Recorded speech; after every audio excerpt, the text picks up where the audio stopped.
2 o'clock, and I know people have started joining us, so welcome, welcome. We're going to give it a few minutes to allow more people to join us. In the meantime, if you want to put where you're joining us from in the chat box, that would be awesome. It's always fun to see where people are joining us from.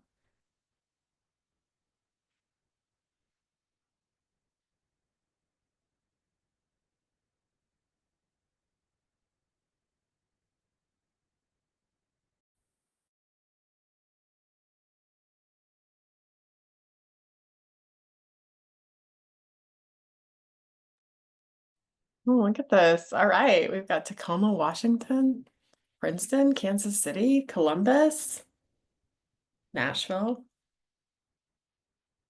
Dallas, Chicago. All right. This is great. All over the place. Another Texas, Florida, Massachusetts. This is great. Let's give it a few more minutes.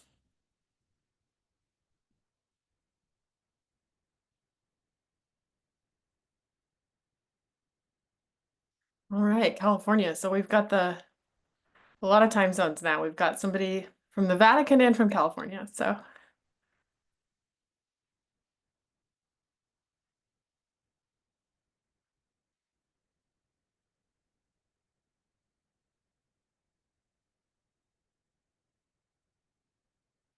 all right, I'm going to give it one more minute. See if we can get a few more people to join us.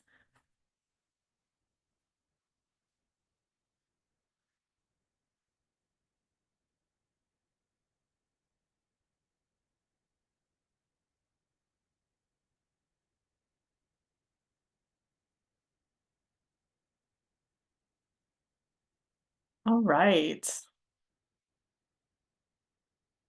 Good. Well, I'm Roxanne Stone, and I will be serving as your moderator today. I'm the executive editor at Religion News Service. And before we get going on our panel, we've got a message from our publisher and CEO, Deborah Caldwell. Hi, everyone, and welcome. I'm Debbie Caldwell, the publisher of Religion News Service, and I'm really glad you're here. So first, a huge thank you because your support makes our journalism possible, and we truly couldn't do this without you. So this afternoon, you'll be hearing from our journalist about what's ahead in 2025 and how we're positioning RNS to bring you the most essential coverage of religion.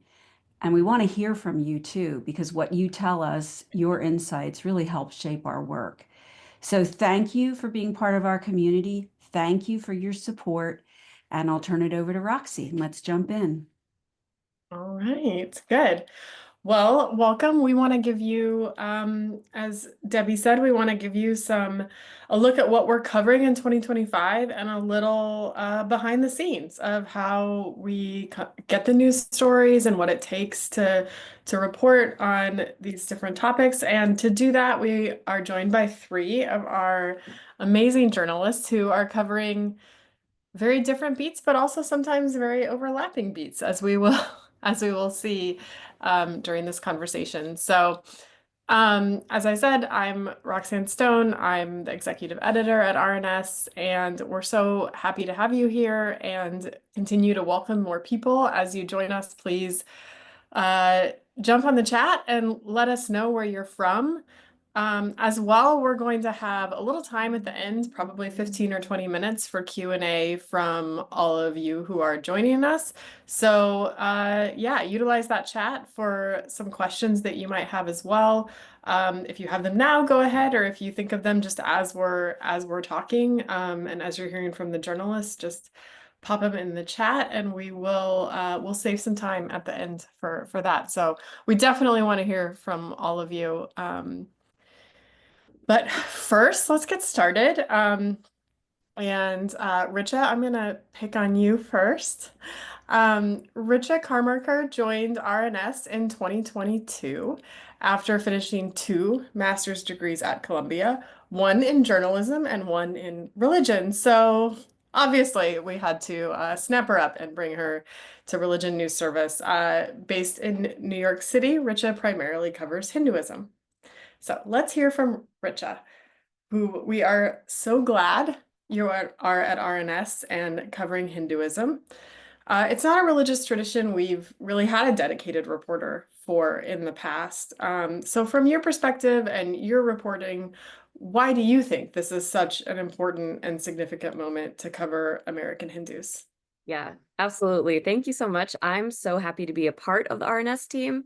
I think that Hindus are a fairly new religious minority in the American landscape, with many Hindus coming over with the Asian Immigration Act in 1965. But since then, they've grown to more than 2.5 million. And I think that's a pretty significant amount in the United States, given that, Hindus have several CEOs, several Silicon Valley founders, several politicians now, which I'm sure we'll get into. But I think this is a really significant time in the idea of Hinduism in America, because there are still a lot of people in the United States who may not really understand what Hinduism is, may not understand the different, sects of beliefs and things like that. Um, but, and in trying to, articulate themselves in the American landscape, of course, there's still a lot of kind of disagreements with which parts to push forward, I would say. There's a religion that doesn't have any central books or tenet. It's super complicated, and this is especially relevant when we talk about caste, which I'm sure we can get into as well. But just last year and the year before, there's a fight about how much of caste is relevant to Hinduism, and it's still ongoing. And another trend I've seen is an increase in vandalism on Hindu temples in America, which is really important to pay attention to as well, because most of them are vandalized with messages against the Indian Prime Minister, Narendra Modi. Very, very interesting and relevant stuff, especially as Indian dynamics with the country uh, continue to, be relevant to American politics as well. Yeah, say just a little bit more about that. I think it's tough to talk about Hinduism right now without Hindu nationalism coming up, and that's an area that you've covered and also that's tricky to cover. So talk a little bit about for just a few minutes about how that's playing out in America. Yeah, well, as I kind of mentioned, the majority of Hindu Americans are still immigrants right now. And in that, there is a very interesting dynamic where um, ma a majority of them actually do still support the Prime Minister Narendra Modi in India. And it's very complicated when it comes to, you know, um, of course, the criticisms of Modi's government, which would be that he's a Hindu nationalist leader who is, uh, oppressing other religious minorities. I think that it's very difficult for Indians and Hindus in the United States to be separated from that idea as well. So that's a huge kind of, I guess, yeah, tension point right now. I think the idea of an ancestral homeland as well has been really interesting lately because, of course, we know that the administration right now has historically been supportive of Prime Minister Modi as well. And so there's this kind of trying to find their place still, I would say, with Hindu Americans, with this pull with India and then being American. I think that's really, really interesting. And a lot of people, don't understand the really specifics of it. So Hindu nationalism is definitely something to watch right now. Thank you so much, Richa. We're going to turn to Jack. Jack Jenkins joined RNS in 2018, and he covers the intersection of religion and politics. So as many of you dedicated readers know, he's been quite busy lately.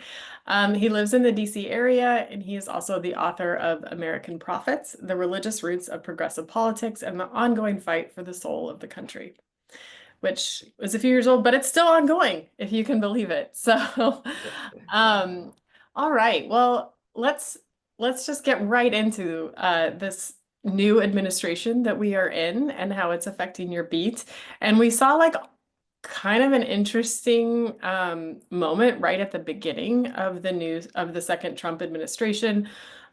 where he kind of got into an interesting war of words with the Episcopal Bishop Marianne Budde after she gave a very short homily at an event the day after his inauguration. And he was in the pews, he was sitting there. So we saw that happen. And then not too long after that, Vice President J.D. Vance seemed to butt heads with the U.S. Catholic bishops and maybe even the Pope.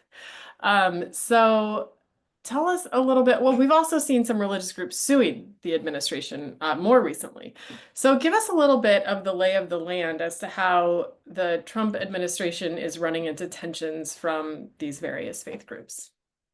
Yeah, so it has been pretty fascinating to watch, and I should note that one of the interesting elements of reporting in the lead up to Trump's inauguration from other sources was that kind of liberal progressive activists were the reporting was that they were very tired, and that there was kind of like an exhaustion that made his inauguration different than back in 2017, when immediately following his inauguration there was a huge groundswell of protests. But what was interesting is even before his Hey, inauguration. Jack. Yep. We're having a few people in the comments say they can't hear you very well. Oh, okay. Lean in. How about this? Can you hear me now, folks, in the chat? Is that better? Anyone give a thumbs up? Okay, thanks. Okay. Yes. Then I'll be loud enough. So I was saying that in the lead up to this inauguration, though, the faith-based pushback actually began before he even took the oath of office. Cardinal Cupich, who of Chicago, of the Archdiocese of Chicago, who's kind of seen as a Pope Francis, person in deep communion with Pope Francis and his theology. He actually delivered a sermon in Mexico that, among other things, expressed solidarity with immigrants and expressed concern about the Trump administration's intention to rescind the sensitive locations memo, which was an internal government policy that discouraged ICE raids at sensitive locations that included churches as well as hospitals and schools. And remember that because we'll come back to that. And even on Inauguration Day, we actually had an event because it fell on Martin Luther King Day. There was an event down in Atlanta where Reverend William Barber, who's been a prominent a progressive faith-rooted activist who actually preached at Biden's inaugural prayer service back in 2021. He preached a sermon kind of in the lead up to Trump taking the oath of office that was also very critical of the incoming administration. So in some ways, the reason, for our listeners here, if you want a little behind the curtain, the reason that I wanted to be at the National Cathedral for that sermon that Budde was going to deliver is that I assumed that there might be some tension, if not spoken, at least in the air, because Bishop Budde had actually been critical of Trump back in 2020 as well. And sure enough, that is exactly what went down. And what has been fascinating is I've heard from multiple sources now that her sermon kind of jump-started a lot of energy in progressive activism in general, not just faith-based activism. But to your point, Roxanne, since then, things have only escalated. Very quickly, there was lawsuits filed first by a group of Quakers having to do with the sensitive locations memo. They were then joined by the Cooperative Baptist Fellowship, as well as a Sikh temple out in California. They were suing regarding the sensitive locations memo. They were later joined by a group of 27 different faith communities and denominations, including the Episcopal Church, the AME Zion Church, the Union for Reform Judaism, a very large group of entities that were also suing for very similar reasons. That is separate from separate lawsuits that have been filed regarding the fact the Trump administration shut down refugee resettlement. For those who don't know, 7 of the 10 groups that resettle refugees here in the United States in partnership with the federal government are faith-based. And so 2 of those national groups and 1 local element of a national group, a Lutheran group out of Washington, filed a lawsuit saying that that completely shutting down this refugee program was an imposition on them and was illegal. And then there was a similar lawsuit that was more narrow that was filed eventually by the U.S. Conference of Catholic Bishops, which was a big deal that they got involved. In the past week or so, we've actually seen the Trump administration, lose 2 of those cases. Now, these can probably continue on, but The sensitive locations memo lawsuit filed by the Quakers initially, they have won a temporary injunction that prevents ICE raids, not nationally, but at their houses of worship. And just yesterday, the refugee groups, they won. Yesterday, day before yesterday. Sorry, I've been flying around a lot Good recently. ones together. They also won in court.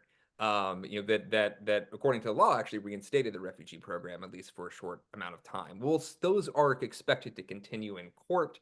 There's the conservatives argue that there isn't standing for a lot of these groups. These groups argue the opposite. But I give that context because at least two of those lawsuits were claiming that the Trump administration had violated the Religious Freedom Restoration Act. So these are religious freedom cases filed against the Trump administration.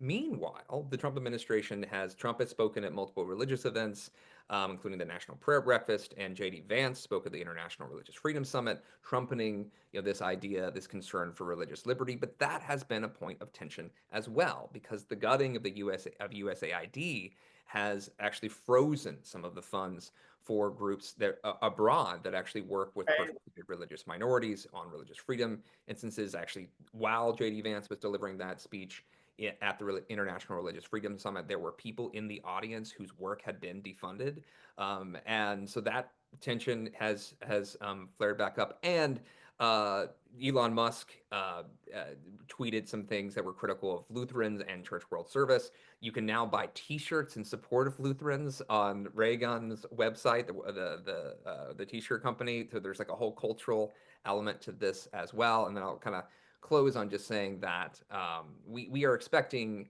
the activism to ramp up again very soon. Partially in response to things the Trump administration continues to do. While I've been talking to you, there's been a statement put out by Global Refuge, the Lutheran-based group, expressing concern that the State Department has terminated grant agreements for the placement of refugees as part of the U.S. Refugee Agency program. So that might end up being a legal fight, or at least statements. But that is secondary to what's going to happen in the next few weeks over the budget. And faith groups have traditionally protested in a big way about this. In the past, we know some folks are going to protest this following week regarding the budget, concerns about cuts to healthcare, concerns about cuts that benefit lower income Americans. And so I'm expecting to see those tensions extend beyond just the Trump administration and into Republicans in general on the Hill. And that's not even getting into the whole fact that J.D. Vance got in a fight with the Pope. But Well, on that note, let's head over to our Pope coverage. And we are joined from the Vatican by Claire Jean-Grevet, who we had to have a backup plan for what might happen if Claire was unable to join us today.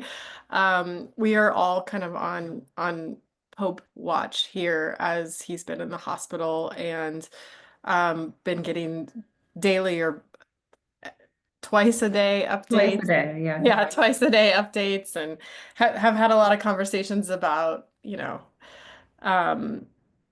making phone calls in the middle of the night and all of that. So, Claire Jean-Grevet joined RNS in 2019. She is our Rome-based reporter covering the Catholic Church and the Vatican. And yeah, you probably have a lot of questions for her right now. And I think the top of mind for most of us is, how is the Pope doing? Well, we just got the latest bulletin from the doctors who tell us every night how the Pope is doing, and it says that the positive trend that we've seen in the past 3 days is continuing. So not only is the Pope slightly better, the bulletin says, but he's back to work, which is sort of incredible considering that just Saturday he was having severe respiratory attacks, and doctors feared that his kidney would fail. And for 3 days now, faithful and top cardinals at the Vatican have been meeting and praying the rosary for his recovery. But it's looking hopeful. The doctors said that because of his old age and of course because of his pre-existing conditions, they don't really want to say anything yet. He's not out of trouble, but it seems like he might, who knows, get through it. It's still uncertain. Yeah, thank you. And I think to follow, give us let's talk a little bit for our viewers here who are supporters of RNS and might be curious, like how do we prepare for such a huge news story, and what are some of the things that you are doing, and that, you know, obviously we have talked about sort of in preparation for such a seismic shift in your beat and in the global Catholic Church. Well, for Vatican reporters such as myself, and then for a company like RNS that really focuses on religion, we spend years preparing for this. Essentially, since I started, we've been preparing for this moment. And part of it is really understanding this papacy, because we've had the fortune of going on papal trips. I have spoken to the Pope. I have interviewed him, asked him, well, not interviewed him, but asked him questions. I have seen him and read everything that he's done through the years. And this is particularly important when a pope gets sick or when a pope is dying, which hopefully is not the case, to help us really take a measure of this pope. Because part of what happens is trying to assess why was this pope, or how was this pope important for not just 1.3 billion Catholics around the world, but perhaps even for the world. And that's really the first thing that a journalist covering the Vatican needs to do when the Pope gets sick, is thinking about what is this Pope's legacy? What is he leaving behind? What will he be remembered for? And then the second part is preparing for what happens next. And that means getting to know the men who will come together in the Sistine Chapel in front of a rendition by Michelangelo of the Last Judgment, and one by one vote for who is going to be the next leader of the Catholic Church. And that means that I spend time meeting them, talking to them, and understanding what their main concerns are, where they come from, what they liked about the previous pope, what they didn't like about the previous pope, can really help us understand and get a pulse of who might have the top job one day. And these are really our priorities at the moment, and the articles I'm working on for the future. Yeah, thank you. Rachel, let's come back around to you. You've written quite a bit about the rise of Hindu political figures in the US, including, of course, several prominent Hindus in the Trump administration or married to the Trump administration. So what are some of the trends you've seen happening among American Hindus politically? Well, on both sides of the aisle. We've obviously covered both Republican and Democrat trends in American Hinduism. So tell us a little bit about that landscape and what you're seeing. Yeah.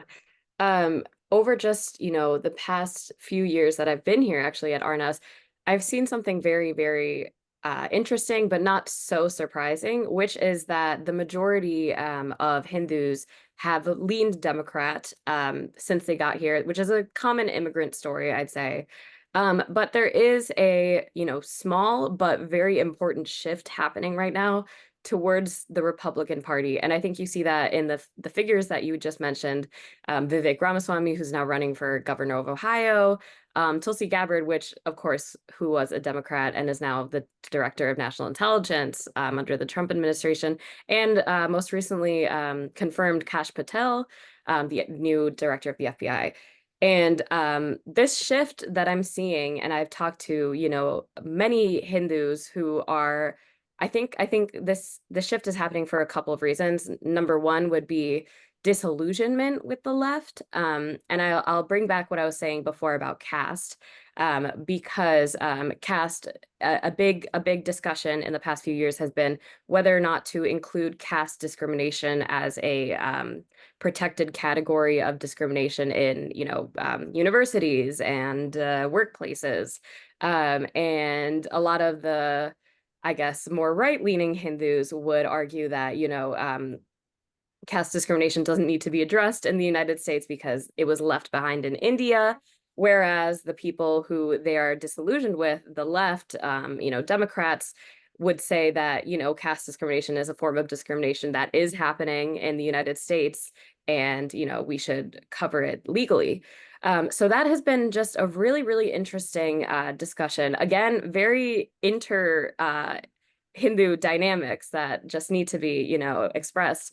The other reason why the shift is happening is what I was saying before about, wanting to remain in good standing with India being the global superpower that it is, and especially its Prime Minister, Narendra Modi, which again is just a huge story. I remember I was recently in Long Island where Narendra Modi came to speak, and a huge packed crowd.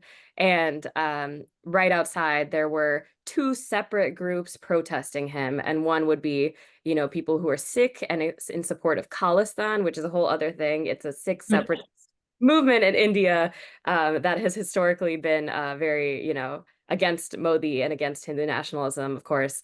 And then the other group being an interfaith, cohort of people who are really, really speaking up against his oppression of religious minorities and, firebrand of Hindu nationalism.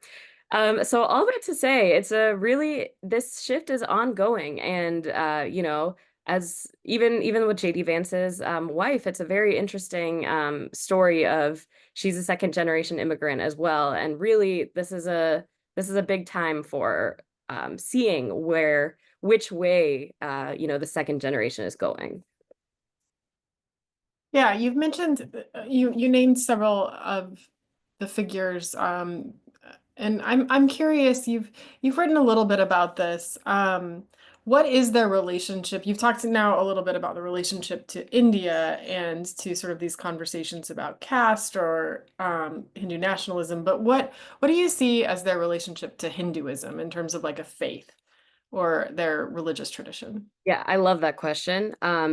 It is so interesting to see what many people have called this multi-racial religious right, where all of a sudden, I'm going to try to make this quick. Hindus have been trying to articulate themselves in the United States for a very long time. And it is very hard to articulate, as I mentioned.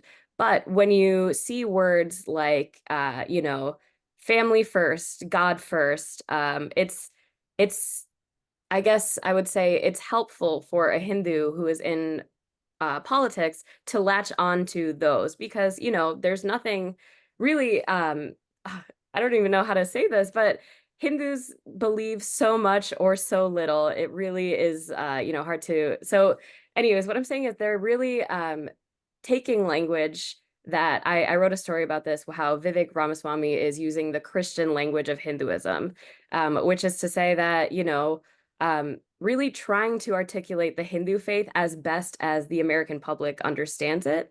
And so, yeah, there are plenty of Hindus who would say, no, I believe in God just like you do. I believe in the same God even because, Hindus are full of pluralism and, saying that everyone is on the same path to the same God or different paths to the same God. Anyways, I don't know if that answered your question, but I think that it's a very interesting, even Tulsi Gabbard that I was just writing about, she's in a very specific, sect of Hinduism and an offshoot of that sect, which automatically gets labeled a cult by a lot of people, who still don't understand what Hinduism really could mean. And so she has been in numerous ways, just shortening or, putting her faith into a little more agreeable terms, I would say. So that's a really interesting thing that's happening. It's interesting. Jack, we spent a good amount of time in your first question on what we might call the religious left or the progressive religious groups.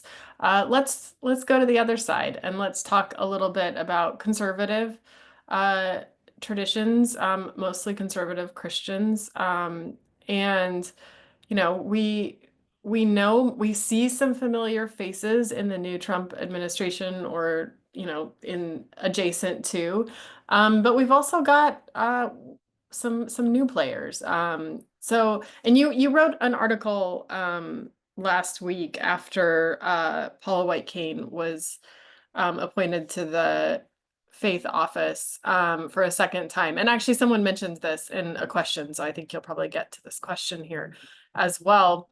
But you wrote an article last week that illuminated some of the theological turf wars, as you put it, that are happening on particularly the Christian right, both within sort of the Trump religious coalition, but also adjacent to it, and maybe some new power players. So give us a little bit.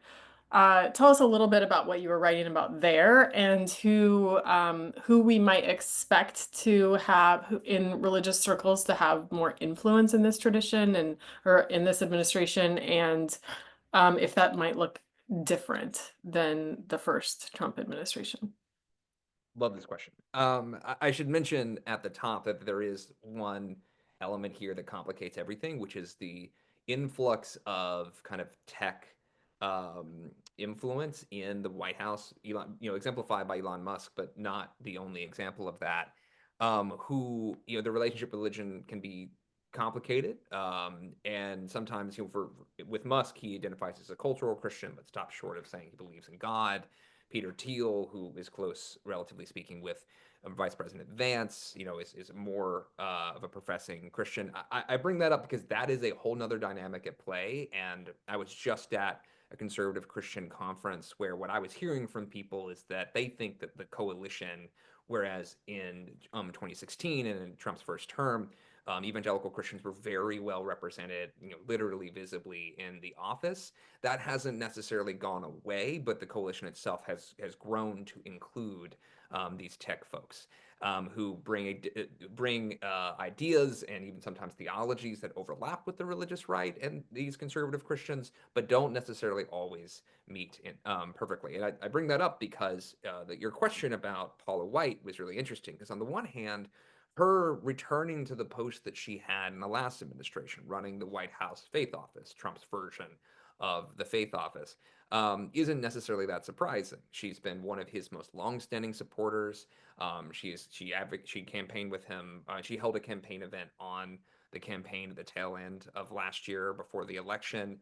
So her ending up with this post wasn't necessarily surprising. What was surprising was how much pushback there was very quickly to her appointment from a specific subset of conservative Christianity, and that's this kind of conservative Calvinist group that often rotates around a figure in Idaho named Doug Wilson. And folks who've been on the religion beat for a long time, he kind of has popped up and down as an influential conservative Christian figure over the last 30 years. But really, since the pandemic, and really kind of when Trump went out of power for those 4 years, that group, partially because his church held a protest against pandemic restrictions, and that got a lot of attention. Trump actually retweeted footage of the protests back then, partially because Doug Wilson has really identified himself as a Christian nationalist and really advocated on that, partially because he's connected himself to a network of different people who've become deeply influential and who have gotten, their prominence has increased over the last few years, and because Doug Wilson is also connected to a specific Christian schooling movement, this classical Christian schooling movement that has also gained attention. Again, all of this kind of like energized out of the pandemic. Suddenly this group has a lot of cachet. And part of the reason for that is that one, Peter Hegseth, the Secretary of Defense, attends a church that is in the denomination that Doug Wilson co-founded, and has said publicly that he has read at least one of Wilson's books. And when he goes to church, he's being preached to by someone who is of that tradition, that has a very conservative outlook.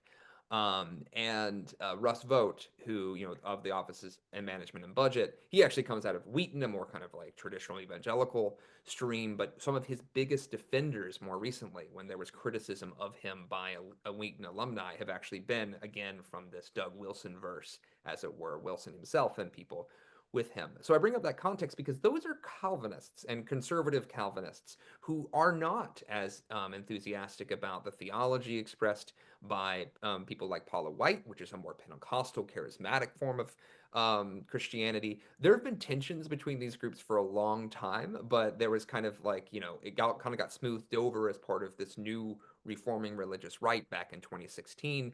a lot of Paula White's biggest supporters are actually within that kind of conservative, charismatic Pentecostal vibe, or more kind of traditional evangelical vibe.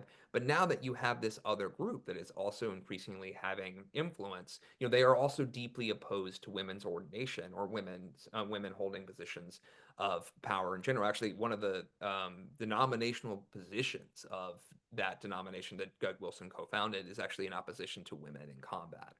And so it's like in their formal documents. Right. So all of that ends up with an interesting moment where I haven't seen Paula White Cain respond publicly to this sort of criticism, but many of her allies came out and very visibly, posting videos defending her amidst all this.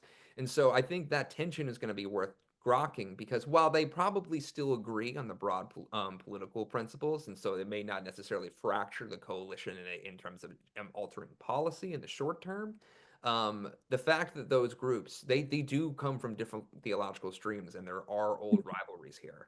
And so we'll see how that plays out in the future. Did you just say grokking? Yes. Did you use that term? Okay. I didn't know we were using that these days in real life. Now it's part of Twitter X. That's right. What about the sort of Catholic influence that we've seen with J.D. Vance? I mean, he's coming from a particular stream of Catholicism. And how have you seen that as having influence or not having influence on this administration? And if you could lean in and speak up. And so I will say some of this remains to be seen, right? So J.D. Vance is a relatively recent convert to Catholicism. He's an adult convert. He kind of credits a couple of institutions and a particular priest with helping bring him into the tradition. What that priest actually delivered a prayer at the morning prayer service the day of the inauguration. He has not spoken in any way publicly about J.D. Vance. I know that because I ask him all the time, and he declines. He very politely declines every time. But J.D. Vance has found allies with a group of conservative Catholics, and particularly what are referred to as Catholic integralists, which there's a little bit of variability about to what that means. So, I only have a short amount of time here, but I'll say it is adjacent to Christian nationalism. It is more kind of an iterative approach to it. It really lionizes the idea of putting prominent, particularly conservative Catholics in positions of power and having influence over government in that regard. And they argue that this is actually a very old Catholic tradition. Other Catholics argue that has either gone by the wayside, or that is as a wrongful interpretation of what Catholic integralism should mean. I just say that because he's emerging out of this space that is already in many ways in active conflict with the Vatican. And it has allies that are very critical of Pope Francis. So when J.D. Vance on the campaign trail, when I went to one of his events in Pennsylvania, and he outlined his theology in defense of Trump's immigration policies, then proposals, he made this theological argument for saying, we need to protect our it's a Christian belief that you protect your family, and then your neighborhood, and then your state, and what have you, and thus a nation state should protect its people first. And that was an excuse for any number of other. That was the way he justified his immigration position. And then later, more recently, he justified that in an interview after becoming vice president by referring to Ordo Amoris, this specific theological claim. And in a very rare move that the Pope, issued a letter, and Claire could talk more about this, specifically rebuking J.D. Vance's version of that theology, right? So he ended up getting in a fight with the Pope. But the context here in the United States is that there's no shortage of conservative Catholics that would agree with him and kind of cheer on the fact that he is fighting with the Pope. So I expect that tension to continue. Thank you. Mentioning the Pope, Claire, let's talk a little bit. You mentioned a couple of things earlier. You mentioned that you're talking to all of these cardinals, and you're kind of getting a sense of what are the issues that are important. As many as I can. They're far Yes. off in the world. A lot of them are for places that have never had cardinals. I haven't gotten a chance to go to Syria or Iran yet, but I'll see. Which is part of what's going to maybe be interesting and different about this conclave, as you've mentioned in your reporting. So give us a sense of what are some of the big issues that you're seeing, or that you're hearing these cardinals talk about that might direct their decision about who would be the next pope. And also, maybe just really briefly, we have a lot of great questions in the chat that I want to get to. What do you see as the legacy of Francis, for better and worse? All right, so I want to get to the question, so I'll try and wrap these up into one answer that's just very quick. And maybe starting from the legacy of Pope Francis makes sense because the polarization in society is very much reflected in the Catholic Church and in the Vatican. And Pope Francis has really come across as this disruptive reformer that in many ways has changed the perception that the Catholic Church has in the eyes of the world. He's made the church, I mean, there's some phrases that Pope Francis has said that I think many, even non-Catholics, know. Even who am I to judge, referring to LGBTQ clergy, or for example, building bridges and not walls in a time where it seemed very popular to do the latter in many many places in the world. So this really got a lot of popularity for Pope Francis and restored the credibility of the Catholic Church, which for such a long time had been smeared by scandals that were not just related to sexual abuse, but also had to do with financial scandals. And, we've done a lot of reporting and work on that as well. And then on the other hand, Pope Francis, as I said before, was a reformer, and reformers are not always very popular because that means that they have to get in and they need to fire or sometimes promote so they can get them out of the way. Church nerds, such as myself, spend a lot of time looking at Vatican dicasteries, department, curial offices, these movements that have essentially made some people very happy to see that the Pope that was supposed to change up and clean up the Vatican did what he was appointed to do. But it really also made a lot of people mad. And also some people really did not like the kind of openings that I mentioned earlier towards, for example, marginalized groups, towards women, towards even just shifting the focus of the Catholic Church's attention towards life issues to being not just, for example, about abortion, which Pope Francis has remained very strong and adamant about, but also about the environment and migrants, which are a key issues in this pontificate. So what does this mean for the next conclave is that we're already kind of seeing very split conclave, and we can, and it should, I don't want to make this too long, but it's important to say that Pope Francis has remade the College of Cardinals. He's been in charge long enough that with all these consistories, he's decided all the guys were going to make the decision. The majority are handpicked by him, but they come from all over the world because he wanted to reflect the peripheries and a changing church that was not, Europe-centric, just as he wasn't from Europe. And what this means is that it's going to be a conclave of strangers when it happens. A lot of these guys don't know each other. And so members of the Curia, who are perhaps the ones who didn't like all the reforms that Pope Francis did at the Vatican, might not be very happy about that. And they have been working together with other conservative groups in several parts of the world who don't like instead what Pope Francis has done in opening towards marginalized groups, as I mentioned earlier, or even the environment, or for communion for divorced or married, or for example, changing up the liturgy, which has been the liturgy wars in the Catholic Church have been a really big divisive issue. So we're seeing candidates that for the papacy that reflect that vision. And then there are obviously candidates of, Pope Francis guys, people who want to see, they don't want the clock to be set back and who want to continue this road, people who think that you can't go back from this pontificate. And there's a very strong case for that. And then again, there's another way, which wasn't really the case in the previous conclave, which is finding a middle guy. And Pope Francis, in a recent autobiography that was actually co-written with a Spanish journalist, he said, after a disruptive pope, after someone who shakes things up, you sometimes need someone who's a little bit more quiet. So as I'm looking at the profiles of what are the cardinals thinking when they're deciding who the next pope is, I'm also looking at that, of who could be someone who keeps Pope Francis's tone and demeanor, keeps pushing the boat in that direction, but perhaps won't rock it too much, if that makes sense. Yeah, thank you so much. I want to get to everyone's questions. We've got some really good ones.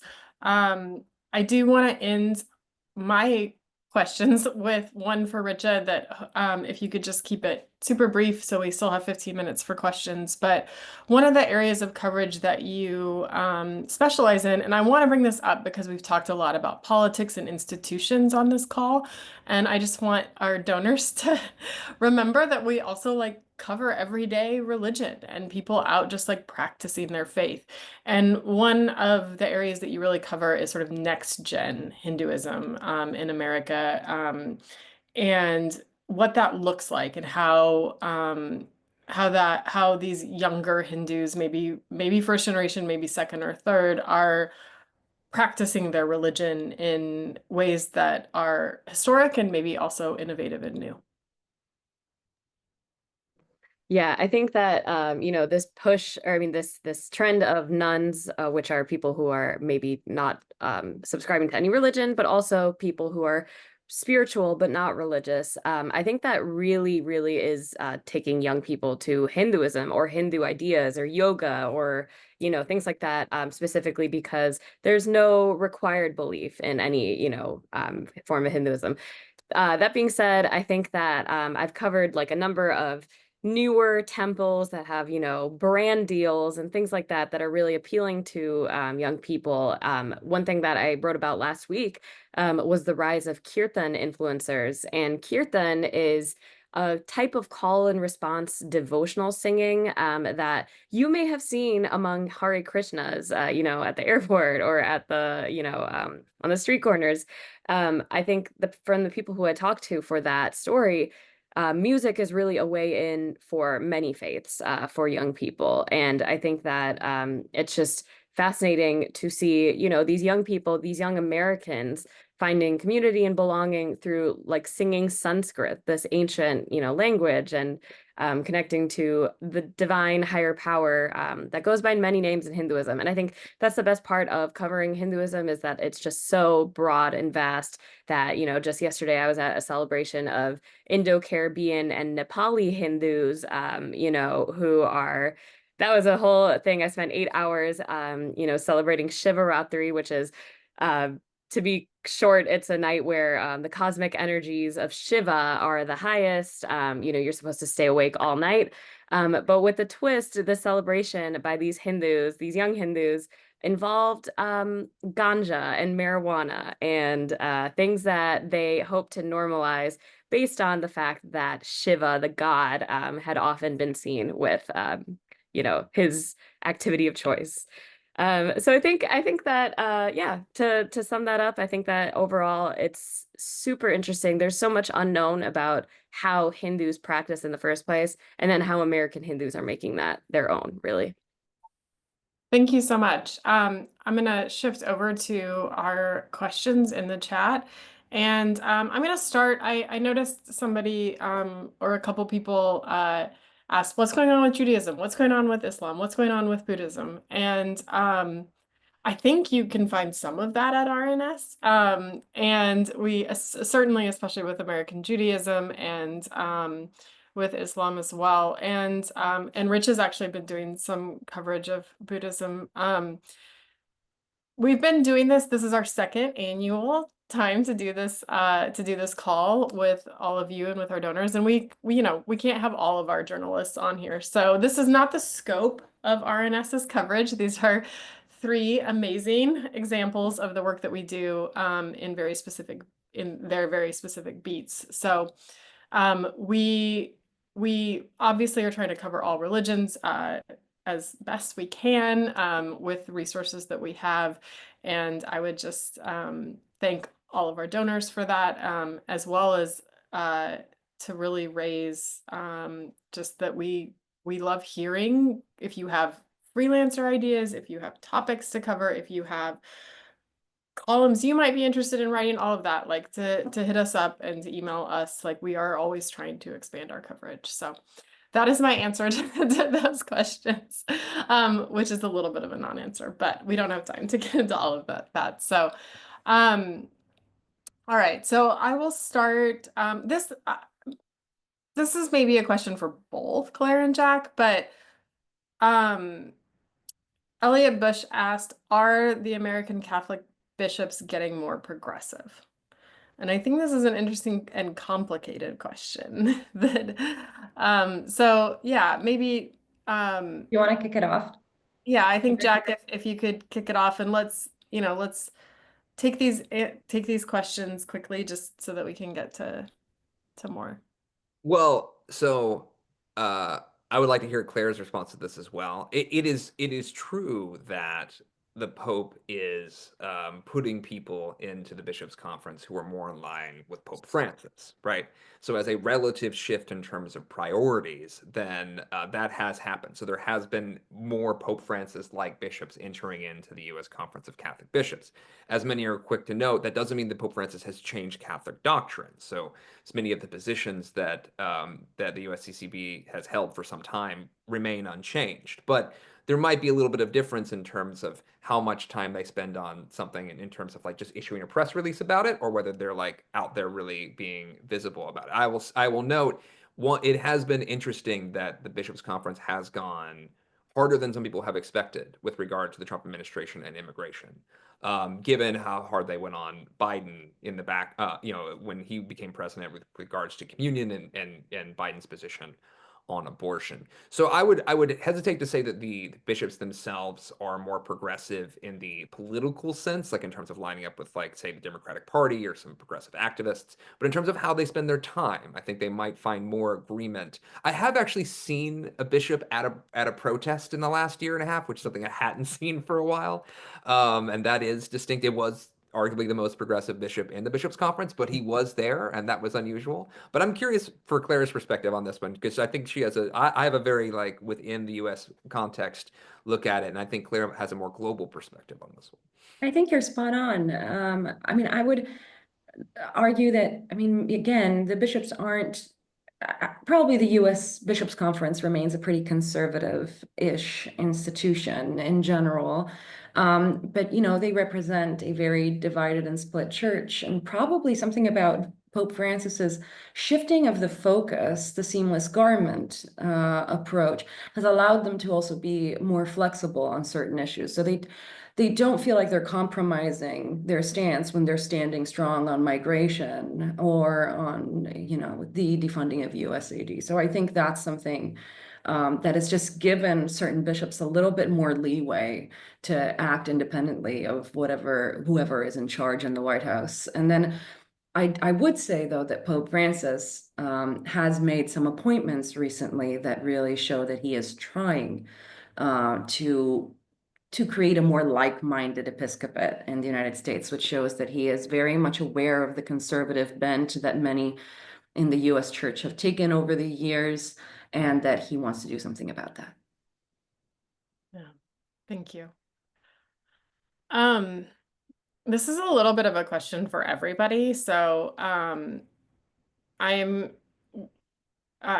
this is a hard question to answer, so I will just I'll leave it up to you guys to kind of parse how you do this. But we had from Tamara give us an idea of how you decide what to cover of all the religious news, which is a tough thing, and we make a lot of decisions every day about what to cover and not, and those are difficult decisions that we often do as a team. But what are some of the guidelines or rules of thumb that you all have?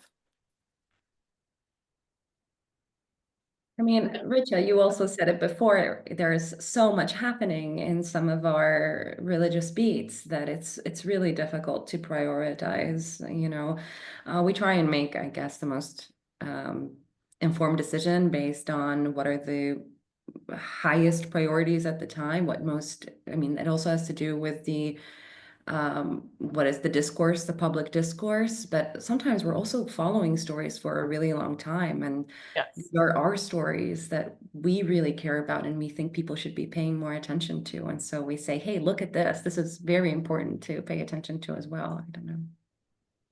Yeah, and I'm always amazed sometimes at stories that I think, might not pan out or might not be that big of a deal, or I'm like, why are we covering this? It's so incrementally. And then it ends up being like a really big, important story. I actually think like some of these immigration groups and the funding freezes there, like that is a story that Jax, you've been covering for years. And sometimes that felt like, oh, here we go again, like a small little update. But it's very important that you cultivated all those sources for these years.